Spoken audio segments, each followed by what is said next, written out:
जुहे पिबस्वामृतमेतदेवो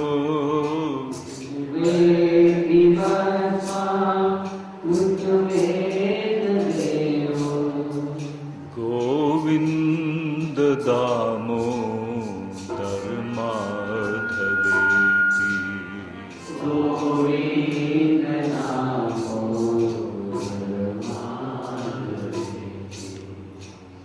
आप लोगों को भी कम से कम बोलने में कुछ, मैं समझता हूं, उदार होकर बोलना चाहिए। कम से कम भगवान नाम के उच्चारण में अपनी वाणी को तो कृपण मत बनाइए।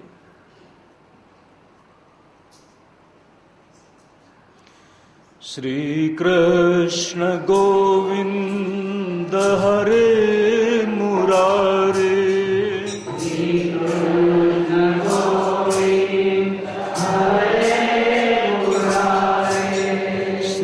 कृष्ण गोविंद हरे मुरारे,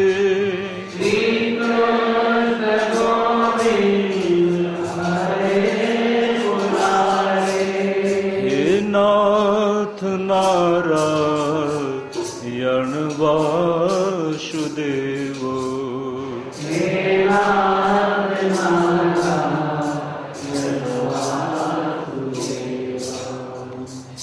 नाथ नारायण वासुदेव, हे नाथ नारायण वासुदेव, नाथ नारायण वासुदेव,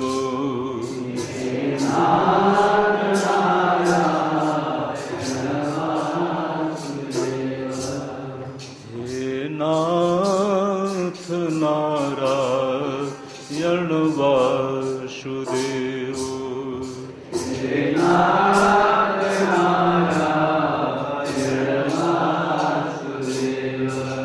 श्री कृष्ण गोविंद हरे मुरारे, श्री कृष्ण गोविंद हरे नाथ नारायण वासुदेव, हे नाथ नारायण वासुदेव, हे नाथ नारायण वासुदेव, हे नाथ नारायण त्वमेव माता च पिता त्वमेव बन्धुश्च सखा त्वमेव विद्या द्रविणं त्वमेव सर्वं मम देव त्वमेव सर्वं मम देव।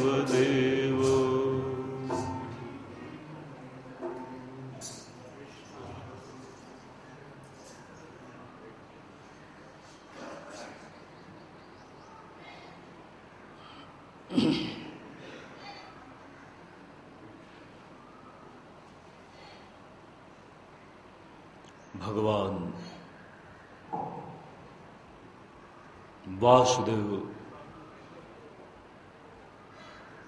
माधव श्री कृष्ण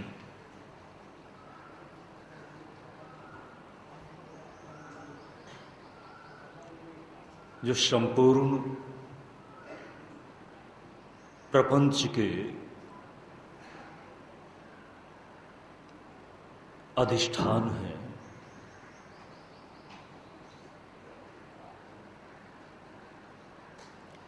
जिसका अपना स्वयं ही वक्तव्य है,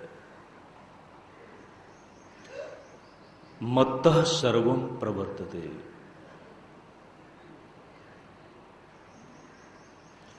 मुझसे भिन्न कुछ भी नहीं है। मैं ही सर्वात्मक हूं और मैं ही सभी प्राणियों में जीवन रूप हूं। पिता हमस्य जगतः,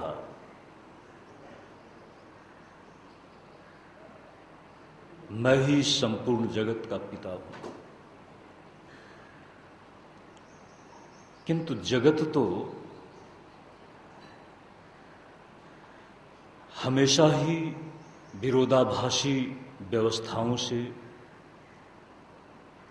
विषम स्वभाव से, आचरण से आक्रांत है। अगर साध्य अपने आप में शब्द सार्थकता रखता है, लक्ष्य अपने आप में मीमांसा की आवश्यकता मानता है, तो इसका मतलब है कि व्यक्ति लक्ष्य से इतर व्यवस्था में भी, इतर भूमि में भी हो सकता है। इसीलिए तो कहा है, लक्ष्य रूप जो तत्पद है, तत्पदवाच्य जो परम सत्य है, जिसको योग दर्शन में तस्य वाचकः प्रणवः आलंबन रूप में बताया, तत् अपने आप में सह बन जाता है। जब तत् जाना जाता है आत्मभावेन, तब व्यक्ति सोहम कहता है। जब तक नहीं जाना था तब तक सह और अहम दोनों अलग अलग जैसे थे। देह के साथ व्यक्ति अपने आप को देहोहम की तरह से देखता है। देह को पोषित करने वाली ऐन्द्रियक विषय व्यवस्थाओं में अपने आप को चलाता है, उनमें ही भोग वृत्ति से आबद्ध बना रहता है। सुख ही जीवन का परम लक्ष्य है। सुख के साधनों को जितने जितने जैसे जैसे स्तरों में पाता चला जाता है, उसी के साथ अपने आप को संपन्नता के उच्च स्तरों के साथ देखता है। संपन्नता के भी अपने कुछ मानदंड हैं, कुछ स्तर हैं, लेकिन वह संपन्नता धीरे धीरे व्यक्ति को लोभाक्रांत कर असुर भाव में ले जाती है। ठीक उसके विपरीत ये विश्व ब्रह्मांड जिसकी परम सत्ता से चल रहा है,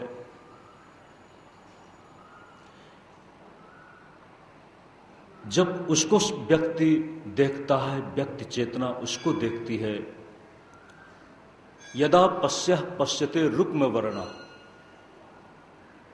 जब कोई उसको देख लेता है, कौन है देखने योग्य,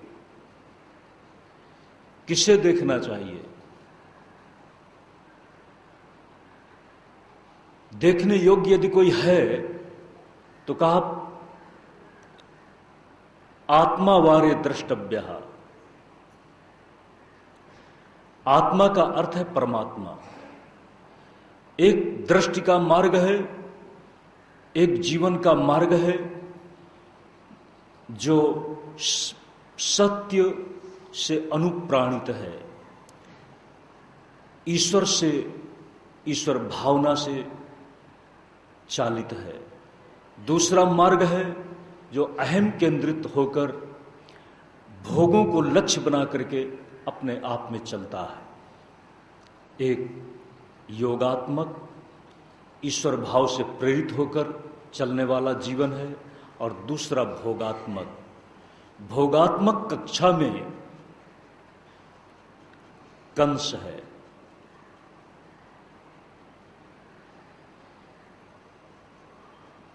जीवन के सुख को हर स्तर से पा लेना चाहता है। स्वयं में जीविका उसे भयभीत कर देती है। जब पता चला कि जिस बहन को तो इतने उत्साह से विदाई दे रहा है, उसके ही गर्भ में तेरा काल जन्म लेगा, उसने तत्क्षण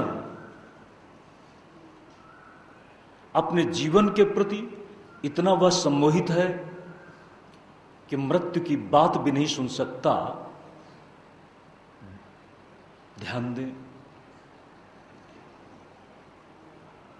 विवेक और विचार को छोड़कर वह देवकी को खत्म करने के लिए अपनी तलवार उठाता है।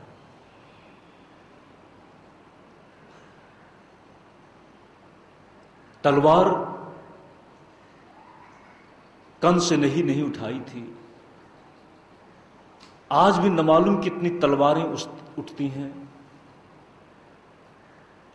अपने आप को पोषित करने के लिए, अपने आप को हृष्ट पुष्ट बनाए रखने के लिए जब व्यक्ति दूसरे के जीवन को नष्ट करता है, दूसरे के जीवन के साथ खिलवाड़ करता है, अपने इस अस्थि चर्म मांस मज्जा से युक्त इस शरीर को पोषित करने के लिए वह दूसरे की गर्दन पर तलवार चलाता है।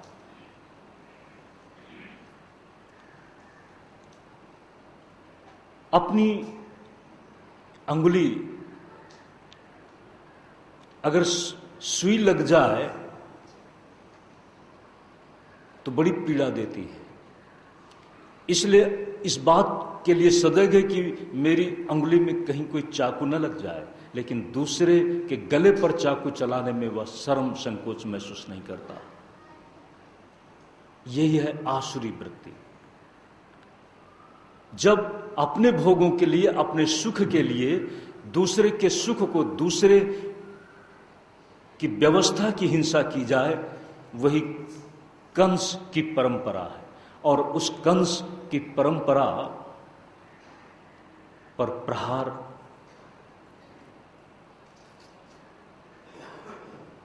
अत्याचार का बढ़ता हुआ बोलबाला,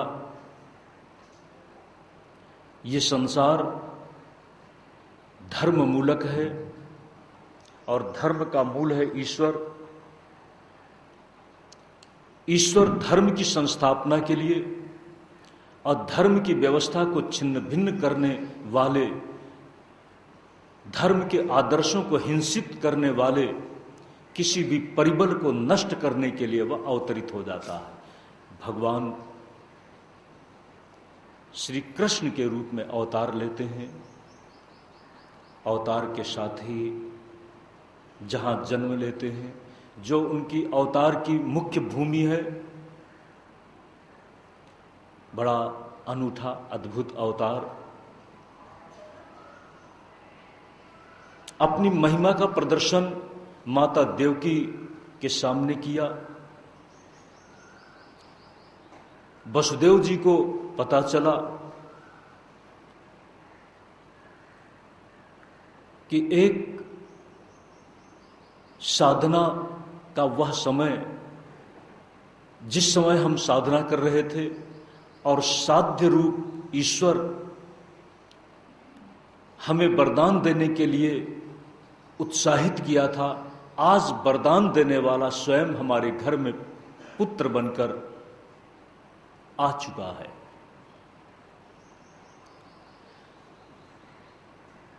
लेकिन पुत्र का वात्सल्य अभी हमारे भाग्य में नहीं है।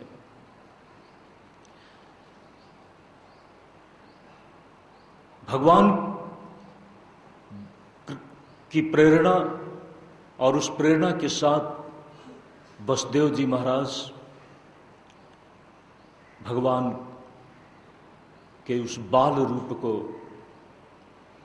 जो विश्वंभर है, जो सबका गुरु है, वह एक लघु रूप धारण कर लेता है, बाल रूप धारण कर लेता है और उसको उठाकर नंद बाबा के यहां ले गए। नंद बाबा के यहां ले गए और इसी के साथ नंद बाबा के घर में मां यशोदा के गर्भ से प्रसूत उस कन्या को ले आए, जो कन्या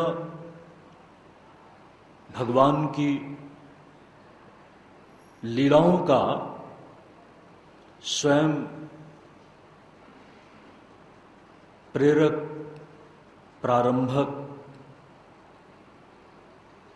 प्रपंच की व्यवस्था चल रही है, उस व्यवस्था की भी जो जन्मदात्री है वह है माया शक्ति। भगवान जब अपनी लीलाओं में उतरते हैं, धर्म संस्थापना के कार्य में उतरते हैं, तो सबसे पहले अपनी माया का वह रूप प्रस्तुत करते हैं। और जब माया आगे बढ़ जाती है तो इसी के साथ मायापति स्वयं अपने आप को अपनी लीलाओं के साथ आगे बढ़ाता है। नंद बाबा के यहाँ खुशियां मनाई जा रही हैं।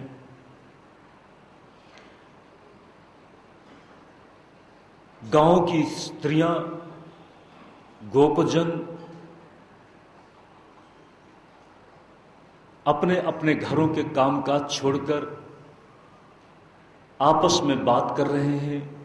माताएं बात कर रही हैं कि यशोदा की बहुत लंबी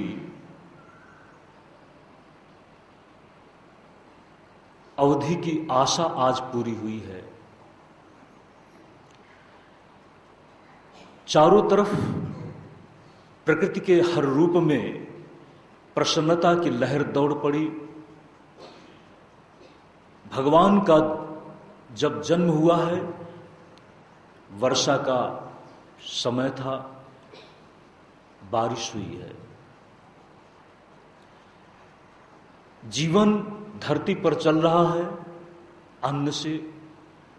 अन्नात् भवन्ति भूतानि पर्जन्यात् अन्न संभवः।